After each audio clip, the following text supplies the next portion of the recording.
ನಮಸ್ಕಾರ, ಶುಭೋದಯ. ಸಂಕಲ್ಪ ಸುದ್ದಿ ಕಾರ್ಯಕ್ರಮಕ್ಕೆ ತಮ್ಮೆಲ್ಲರಿಗೂ ಆತ್ಮೀಯ ಸ್ವಾಗತ ಹೇಳ್ತಾ ಇರೋದು ನಾನು ಅನುಷಾ. ಫಸ್ಟ್ ಟೈಮ್ ಚಾನಲ್ ವೀಕ್ಷಿಸ್ತಿದ್ದೀರಾ ಅಂತಂದರೆ ಈಗಲೇ ನಮ್ಮ ಚಾನಲ್ನ ಸಬ್ಸ್ಕ್ರೈಬ್ ಮಾಡಿ, ನಮ್ಮ ವಿಡಿಯೋಸ್ನ ಲೈಕ್ ಮಾಡಿ. ಕಾರ್ಯಕ್ರಮದಲ್ಲಿ ನಮ್ಮ ಜೊತೆ ಇದ್ದಾರೆ ಸ್ಪಿರಿಚುವಲ್ ಗುರು ಡಾಕ್ಟರ್ ವಿಷ್ಣುದತ್ತ ಗುರುಜಿಯವರು. ಗುರುಗಳನ್ನ ಕಾರ್ಯಕ್ರಮಕ್ಕೆ ಬರ್ಮಾಡ್ಕೊಳ್ಳೋಣ. ನಮಸ್ತೆ ಗುರುಗಳೇ, ಕಾರ್ಯಕ್ರಮಕ್ಕೆ ಭಕ್ತಿಯ ಸ್ವಾಗತ. 11 ರಾಶಿಯವ್ರದ್ದು ತಿಳಿಸ್ಬಿಟ್ರಿ ಗುರುಗಳೇ. ಏನೆಲ್ಲ ಒಂದು ಕೋಟಿಯ ಕನಸಿಗೆ ಏನು ಮಾಡ್ಕೊಳ್ಬೇಕು, ಪ್ರಿಪ್ರೇಷನ್ನು, ಪ್ಲಾನಿಂಗು, ಎಫರ್ಟ್ಸು ಯಾವ ರೀತಿ ಇರಬೇಕು ಅನ್ನೋದ್ರ ಬಗ್ಗೆ, ಗೋಲ್ನ ಹೇಗೆ ಸೆಟ್ ಮಾಡ್ಕೊಳ್ಬೇಕು ಅಂತ. ಇನ್ನು ಕೊನೆಯ ರಾಶಿಗೆ ಬಂದಿದ್ದೀವಿ, ಮೀನ ರಾಶಿಯವರಿಗೆ ಹೇಗಿದೆ ಈಗ ಸಮಯ? ಇನ್ನು ಅವರಿಗೆ ಎಲ್ಲೋ ಒಂದು ಕಡೆ ಕೋಟಿಯ ಕನಸು ನನಸಾಗಬೇಕು ಅಂತಂದರೆ ಇನ್ನೆಷ್ಟು ವರ್ಷಗಳು ತಗೊಳುತ್ತೆ, ಇದ್ರ ಬಗ್ಗೆ ತಿಳಿಸ್ಕೊಡಿ. ಓಂ ವಿಶ್ವಸ್ಮೈ ನಮಃ.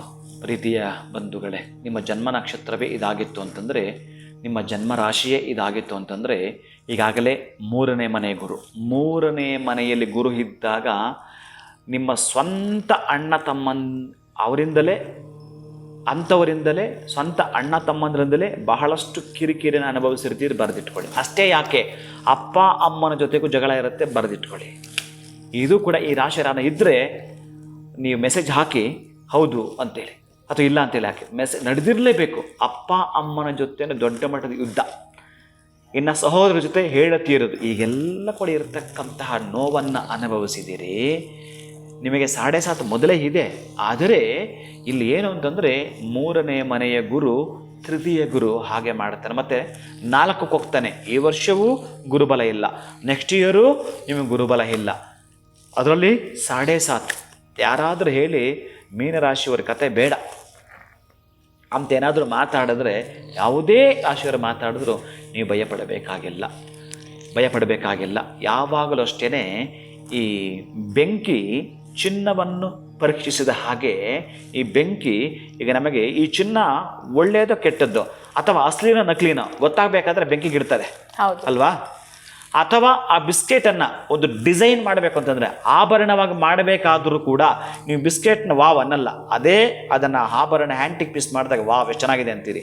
ಹಾಗೇ ನೀವೇನು ಮಾಡ್ತೀರಿ ಗೊತ್ತಾ, ಮೀನರಾಶಿಯವರು ಬಹಳ ಪಾಠ ಕಲಿತೀರಿ. ಎಷ್ಟು ಅಂತಂದ್ರೆ ಅಷ್ಟಿಷ್ಟಲ್ಲ, ಅಷ್ಟೆಲ್ಲ ಕಲಿತೀರಿ. ಹಾಗೆ ಬೆಂಕಿ ಚಿನ್ನವನ್ನು ಪರೀಕ್ಷಿಸೋ ಹಾಗೆ ಧೈರ್ಯಶಾಲಿಗಳನ್ನು ಪರೀಕ್ಷಿಸ್ಲಿಕ್ಕೆ ಬರ್ತಾ ಇರೋದು ಇದು. ನೀವು ಧೈರ್ಯಶಾಲಿಗಳೇ, ಪುಕ್ಕುಲತನ ಬೇಡ, ಪಕ್ಕಕ್ಕಿಡಿ. ಬಹಳ ಅದ್ಭುತವಾಗಿರ್ತಕ್ಕಂತಹದ್ದಿದೆ ನಿಮ್ಮಲ್ಲಿ. ಎಷ್ಟು ಅಂದರೆ 4 ಜನರ ನಾಯಕರದ್ದು ಶಕ್ತಿ ನಿಮ್ಮ ಹತ್ರ ಇದೆ. ಎಷ್ಟು? 4 ಜನ ನಾಯಕರದ ಪವರ್ ನಿಮ್ಮೊಬ್ಬರ ಹತ್ರ ಇದೆ. ಈಗ ಅಮಿತಾಬ್ ಬಚ್ಚನ್ಗೆ ಒಂದು ಕ್ಯಾರೆಕ್ಟರ್ ಕೊಡ್ತಾರೆ ಅಂತಂದರೆ, ಅಂಥ ಕ್ಯಾರೆಕ್ಟ್ರು ಆತ ನಿಭಾಯಿಸ್ತಾನೆ, ಹಾಗಾಗಿ ಅಂಥ ಕ್ಯಾರೆಕ್ಟರ್ ಕೊಡ್ತಾರೆ. ಎಲ್ಲ ಸಣ್ಣ ಪುಟ್ಟ ಕೊಡ್ತಾರೆ ಆತನಿಗೆ, ಎಂಥದ್ದು ಕೊಡ್ತಾರೆ ಪಾಪ, ಈ ಏಜಲ್ಲೂ ಏನು ಮಾಡ್ತಾನೆ ಆತ. ಅಂಥ ಕ್ಯಾರೆಕ್ಟರ್ ನಿಭಾಯಿಸ್ತಾನೆ, ಆ ಶಕ್ತಿ ಆತನಿಗಿದೆ, ಅದಕ್ಕಾಗಿನೇ ಆತನಿಗೆ ಕೊಡ್ತಾರೆ. ಒಬ್ಬ ಡೈರೆಕ್ಟರ್ನ ಇಲ್ಲಿ ಭಗವಂತ ನಿಮಗೆ ಡೈರೆಕ್ಟರ್. ಈಗ ನಿಮ್ಮ ರಾಶಿ ಒಳಗಡೆ ಮಹಾನುಭಾವ ಬಂದಿದ್ದಾನೆ, ನಿಮ್ಮನ್ನು ಪರೀಕ್ಷೆ ಮಾಡ್ತಾನೆ. ಯಾವುದೇ ಕಾರಣಕ್ಕೂ ಭಯಪಡಬೇಡಿ, ಯಾವುದೇ ಜ್ಯೋತಿಷಿಗಳು ಭಯಪಡಬೇಡಿ. ಧೈರ್ಯಂ ಸರ್ವತ್ರ ಸಾಧನಂ, ಧೈರ್ಯ ಸಾಹಸಿ ಲಕ್ಷ್ಮಿ. ಅದಿಲ್ಲಾಂದ್ರೆ ಹೇಗೆ ಬರುತ್ತೆ? ಮನೆಯಲ್ಲಿ ಕೂತ್ಕೊಂಡಿದ್ರೆ ಪುಕ್ಕಲದನ್ನು ಹೆಂಗೆ ಬರುತ್ತೆ? ಸಾಧ್ಯವೇ ಇಲ್ಲ. ಆದರೆ 4 ಇದು ಕೂಡ ಅಷ್ಟೇ. ಎಕ್ಸಾಮ್ ಬರೀರಿ, ನೀವು ಪರೀಕ್ಷೆ ಬರೀರಿ, ನೀವು ಬರೀತಾ ಇದ್ದೀರಿ. ಇನ್ನು 5, 7ಕ್ಕೆ ಬರ್ತಾರಲ್ಲ, ಇದು ಒಂದು ಪದ ನಾನಿಲ್ಲಿ ಬಳಸಬೇಕಾಗತ್ತೆ. ಮಾತು ಬೆಳ್ಳಿ, ಮೌನ ಬಂಗಾರ. ಮೌನವಾಗಿ ಹೆಜ್ಜೆ ಇಡಿ. ಯಾರ ಜೊತೆ ಕೂಡ ವಾದ ಬೇಡ, ವಾಗ್ವಾದ ಬೇಡ, ಎಂತ ಬೇಡ. ನಿಮ್ಮ ಪ್ರಯಾಣ ಹೇಗೆ ಅಂದರೆ, ಹೆಂಡತಿ ಮಕ್ಕಳ ಜೊತೆನೇ ನಿಮಗೊಂದು ಕಾಟ, ಸ್ನೇಹಿತರಿಂದ ಮತ್ತೊಂದು ಕಾಟ. ಹೇಗೆ ಅಂತಂದರೆ ಹಾಗೆ ಬೇಸರ ಆಗಿರುತ್ತೆ. ನೀವು ಇದೆಲ್ಲ ಕೂಡ ಪಕ್ಕಕ್ಕಿಟ್ಟು ನೀವು ಮುನ್ನಡೀತೀರಿ ಅಂತಂದರೆ ನಿಮ್ಮ ಸೋಲುಗಳನ್ನು ನೀವು ಒಪ್ಕೊಳ್ಳಿ. ಬೇರೆಯವರು ಈ ಮಹಾತ್ಮ ಗಾಂಧಿ ಇದ್ರಲ್ಲ, ಒಂದು ಕೆನೆಗಳು ಮತ್ತೊಂದು ಕೆನೆ ತೋರಿಸಿದ್ರಂತಲ್ಲ, ಹಾಗೆ ನೀವೇನು ತೋರಿಸ್ಬೇಡಿ. ಸಮಾಧಾನವಿದ್ದರೆ ಸಾಕು. ಕೂಲಾಗಿರಿ, ತಾಳ್ಮೆಯಿಂದ ಇರಿ. ಪೇಷನ್ಸ್ ಅನ್ನೋ ಜ್ವೆಲ್ಸ್ ನೀವು ಧರಿಸಿ. ಯಾವಾಗ ಪೇಷನ್ಸನ್ನು ನೀವು ಜ್ವೆಲ್ಸನ್ನು ನೀವು ಧರಿಸ್ತೀರೋ, ಆದರೆ ಒಬ್ಬರೇ ಕೂತುಕೊಂಡು, ನಾನು ಈ ರಾಶಿಯವರಿಗೆ ಈ ಮಾತು ಹೇಳಲೇಬೇಕಾಗತ್ತೆ. ಯಾವತ್ತಾದರೂ ಶನಿವಾರ 7.5 ಇರೋದ್ರಿಂದ ಪ್ರತಿ ಶನಿವಾರವೂ ಕೂಡ ಬಳಸ್ಕೊಳ್ಳಿ ನಿಮ್ಮ ಪರವಾಗಿ. ಆವತ್ತೊಂದು ದೊಡ್ಡ ಮಟ್ಟದ IAS ಸಬ್ಜೆಕ್ಟ್ ಅಥವಾ IIT ನಾಲೆಡ್ಜ್ ನಿಮಗೆ ಕೊಟ್ಟಿದ್ದಾನೆ ಭಗವಂತ.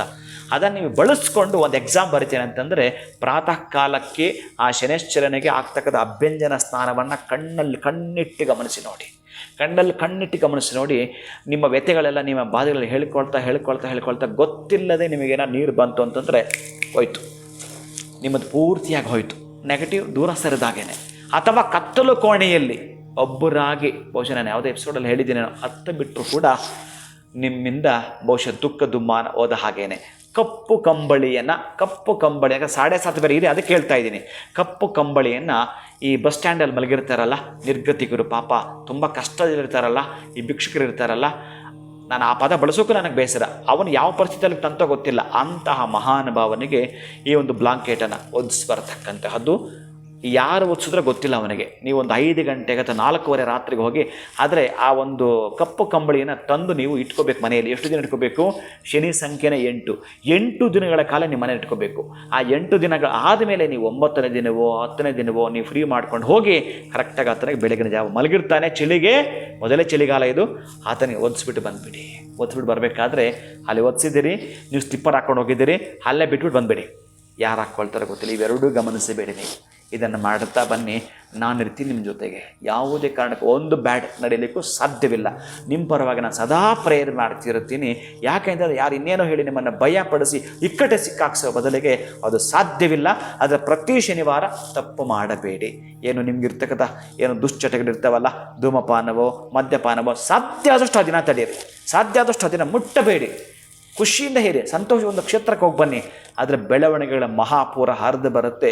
ಕರೆಕ್ಟಾಗಿ ಲೆಕ್ಕ ಇಟ್ಕೊಂಡ್ರೆ 8 ರಿಂದ 10 ವರ್ಷಗಳ ಒಳಗಡೆ 20 ವರ್ಷ ನಿಮಗೆ ಕಳೆದಾಕಿದ್ದೀರಿ ಅಥವಾ 30 ವರ್ಷ ಕಳೆದಾಕಿದ್ರೆ ಗೊತ್ತಿಲ್ಲ, ಇನ್ನು 7-8 ವರ್ಷಗಳು ಅಥವಾ 10 ವರ್ಷ ಅಂತ ನೀವು ಬರೆದಿಟ್ಕೊಳ್ಳಿ. ಇವರು ಯಾರೂ ಮಾಡದ ಸಾಧನೆ ನೀವು ಮಾಡಿರ್ತೀರಿ. ಪ್ರೀತಿಯ ಮೀನರಾಶಿಯವರೇ, ಅಷ್ಟೆಲ್ಲ ಕೂಡ ನಿಮಗೆ ಚೆನ್ನಾಗಿದೆ. 4ನೇ ಮನೆ, ಈ ವರ್ಷವೂ ಗುರುಬಲ ಇಲ್ಲ, ಮತ್ತೊಂದು ವರ್ಷವೂ ಗುರುಬಲ ಇಲ್ಲ. ಭಯಪಡಬೇಡಿ. ಜೊತೆಗೆ ಶನೇಶ್ವರ ಲಾಕ್ ಮಾಡಿದ್ದೇನೆ, ಅಲ್ಲೂ ಭಯಪಡಬೇಡಿ. ನಿಮ್ಮನ್ನು ಪರೀಕ್ಷೆಗಳು ಬರೀ SSLC ಅಷ್ಟೇ ಅಲ್ವಲ್ಲ, ಇನ್ನು ಇದೆಯಲ್ಲ ಏನು ಮಾಡಬೇಕು ಅಂತ, ಎಷ್ಟು ಥರ ಎಜುಕೇಷನ್ ಮಾಡಬೇಕಂತ ನಿಮಗೆ ಗೊತ್ತಿದೆಯಲ್ಲ. ಡಿಗ್ರಿ ಮಾಡಬೇಕಾದ್ರೆ ಎಂತ ತೊಗೊಳ್ಬೇಕು, ಡಬಲ್ ಡಿಗ್ರಿ ಮಾಡಬೇಕಾದ್ರೆ ಟ್ರಿಬಲ್ ಗ್ರಾಜುಯೇಟ್, ಪೋಸ್ಟ್ ಗ್ರಾಜುಯೇಷನ್ ಏನು ಓದಬೇಕು ಅಂತಿದ್ರೆ ನೀವು, ಇಷ್ಟೆಲ್ಲ ಅಷ್ಟು ವರ್ಷಗಳು ಸಮಯ ತಗೊಳುತ್ತೆ. ನಿಮಗೆ ಕೇವಲ ಇನ್ನಿರ್ತಕ್ಕಂಥದ್ದು 2-2.5 ವರ್ಷ. ಆವಾಗ ಗುರು 5ನೇ ಮನೆಗೆ ಪಂಚಮಕ್ಕೆ ಬರ್ತಾನೆ. ಅದು 7.5 ಇರುತ್ತೆ, ಭಯಪಡಬೇಕಾಗಿಲ್ಲ. ಯಾಕೆಂತಂದರೆ ನಿಮಗಾಗಿರ್ತಕ್ಕಂಥ ಮಹಾನುಭಾವ ಈತನಿಗೆ ಸಮಶತ್ರು, ಆಗ ಏನೂ ಮಾಡಲಾರ. ಇನ್ನು ದಶರಥ ಕೃತ ಶನೇಶ್ಚರ ಪೀಡಾ ಪರಿಹಾರ ಸ್ತೋತ್ರ ಅಂತಿದೆ, ಅದನ್ನು ಓದ್ಕೊಳ್ತಾ ಬನ್ನಿ. ಅಥವಾ ಶನೇಶ್ವರನ ಅಷ್ಟೋತ್ತರ ಶತನಾಮ ಅಂತ ಅದನ್ನು ಓದ್ತಾ ಬನ್ನಿ. ಸಾಧ್ಯವಿದೆ ಶನಿ ಸಿಂಗಾಪುರ ಒಂದು ಸಲ ಭೇಟಿ ಕೊಡಿ. ಅಥವಾ ಈ ಪ್ರಪಂಚ ಮುಳುಗು ಹೋದರೂ ಕೂಡ ಹಾಗೇ ಇರ್ತಕ್ಕ ಕೆಲವು ಕ್ಷೇತ್ರಗಳಲ್ಲೇ ಅದು ಒಂದಾಗಿರ್ತಕ್ಕ ತಿರುನೆಲ್ಲಾರು, ಪಾಂಡಿಚೇರಿ, ಅಲ್ಲೂ ಕೂಡ ಹೋಗಿ ಶನೇಶ್ವರನ ದರ್ಶನ ಮಾಡಿಕೊಳ್ಳುತ್ತಾ ಬನ್ನಿ. ಕಾಗೆಗಳಿಗೆ ಒಂದು ಅಷ್ಟು ಆಹಾರವನ್ನು ಕೊಡಿ. ನಿರ್ಗತಿಕರಿಗೆ ಏನಾದರೂ ಸಹಾಯ ಮಾಡ್ತಾ ಬನ್ನಿ. ನೀವು ಊಟ ಮಾಡುವ ಮುನ್ನ ಒಮ್ಮೆ ಸ್ಮರಣೆ ಮಾಡಿ ಗುರುಗಳನ್ನು. ಒಂದೇ ಒಂದು ತುತ್ತು ಕೈಯಲ್ಲಿ ಹಿಡಿದು ಈ ತುತ್ತಿಗೆ ನಾನು ಎಷ್ಟು ಕೆಲಸ ಮಾಡಿದ್ದೀನಿ ನನ್ನ ಮನಸ್ಸಿಗೆ ಹಾಕ್ಕೊಳ್ತಾ ಒಮ್ಮೆ ಕಣ್ಣಿಗೆ ಇಟ್ಕೊಳ್ತಾ ಪಕ್ಕಕ್ಕಿಟ್ಟು ಅದನ್ನು ಕೂಡ ಪಕ್ಷಿಲಿ ಹಾಕ್ತೇನೆ ಅಂತಂದರೆ ನೋಡ್ತಾ ಬನ್ನಿ. ಯಾರೆಲ್ಲ ಕೂಡ ಮನೆ ಬೆದರಿಸಿರ್ತಾರೆ ಆ ಲಿಸ್ಟು ಓದ್ಕೊಳ್ಳಿ. ಈಗ ನಾನು ಹೇಳ್ತಾ ಇದ್ದೆ, ನಾನು ಇದನ್ನು ಮಾಡ್ಕೊಳ್ತಾ ಬನ್ನಿ. ಎಷ್ಟು ಖುಷಿ ಅಂತಂದರೆ ಆಶ್ಚರ್ಯ ಆಗುತ್ತೆ, ಮಿರಾಕಲ್ ನಡೆದು ಹೋಗುತ್ತೆ. ಅದೇ ಶನೇಶ್ವರ ನಿಮ್ಮ ರಾಶಿನಲ್ಲಿ ಏನಾದ 3ನೇ ಮನೆ ಇದ್ದರೆ ಬರ್ತು ಜಾತಕದಲ್ಲಿ ಏನು ಮಾಡ್ತಾನವ, ಕೆಟ್ಟದ್ದು ಮಾಡಲಿಕ್ಕೆ ಬರಲ್ಲ, ಭಯ ಪಡಬೇಡಿ. ಅದೇ ಶನೇಶ್ವರ ನಿಮ್ಮ ಜಾತಕದಲ್ಲಿ ಉಚ್ಚ ಸ್ಥಾನ ತುಲಾದಲ್ಲಿದ್ದರೆ ಭಯ ಪಡಬೇಕಾಗಿಲ್ಲ. ನೀವು ಎಷ್ಟು ಕಷ್ಟಗಳು 7.5 ಕೆಲವರು ಕೋಟಿಗಳು ಮಾಡಿದ್ದಾರೆ, ಐಶ್ವರ್ಯವಂತರಾಗಿ ವಿರಾಜಮಾನರಾಗಿದ್ದಾರೆ. ಏನು ಹೇಳ್ತೀರಿ ಇದಕ್ಕೆ? ಯಾಕೆ ಭಯ ಪಡ್ತೀರಿ ನೀವು? ಯಾಕೆ ಭಯ ಪಡ್ತೀರಿ? ಅದೇ 7.5 ದೊಡ್ಡ ವ್ಯಕ್ತಿಯಾಗಿ ಬೆಳೆದಿದ್ದಾರೆ, ನಾನು ತೋರಿಸ್ತೀನಿ ಬಹಳಷ್ಟು ಜನ. ಅದಕ್ಕೆ ಭಯ ಪಡಬೇಡಿ. ಯಾವುದೇ ಕಾರಣಕ್ಕೆ ಇದೆಲ್ಲ ಅನಲೈಸ್ ಮಾಡದೆ ಸುಮ್ಮನೆ ಅಂತ ಹೇಳಿ ಭಯ ಪಡಿಸಿದ್ರೆ ಯಾಕೆ ಭಯ ಪಡ್ತೀರಿ? ಬರ್ತ 3ರಲ್ಲಿದ್ದರೆ ಏನದು ಪರಾಕ್ರಮ ಯೋಗ ಅದ್ಭುತವಾಗಿರುತ್ತೆ. ಭಯ ಪಡಬೇಡಿ, ಖುಷಿಯಿಂದ ಇರಿ, ಆನಂದವಾಗಿರ್ತೀರಿ ನನ್ನ ಪ್ರೀತಿಯ ಬಂಧುಗಳು. ಖಂಡಿತ ಗುರುಗಳೇ, ನಿಮ್ಮ ಒಂದು ಮಾತುಗಳನ್ನ ಕೇಳಿದ ಮೇಲೆ ಎಲ್ಲೋ ಒಂದು ಕಡೆ ಆತಂಕ, ಭಯ, ಭೀತಿಗೆ ಒಳಗಾಗುವಂಥವ್ರು ಕೂಡ ಸ್ವಲ್ಪ ಶಾಂತಿ ರೀತಿಯಲ್ಲಿ ಇರ್ತಾರೆ ಅಂತಾನೆ ಹೇಳ್ಬೋದು. ಜೊತೆಗೆ ಸ್ವಲ್ಪ ಶಾಂತಿ ಅಲ್ಲಮ್ಮ, ಪೂರ್ತಿ ಶಾಂತಿ, ಖುಷಿಯಾಗಿರ್ಬೇಕು. ಖಂಡಿತ ಗುರುಗಳೇ.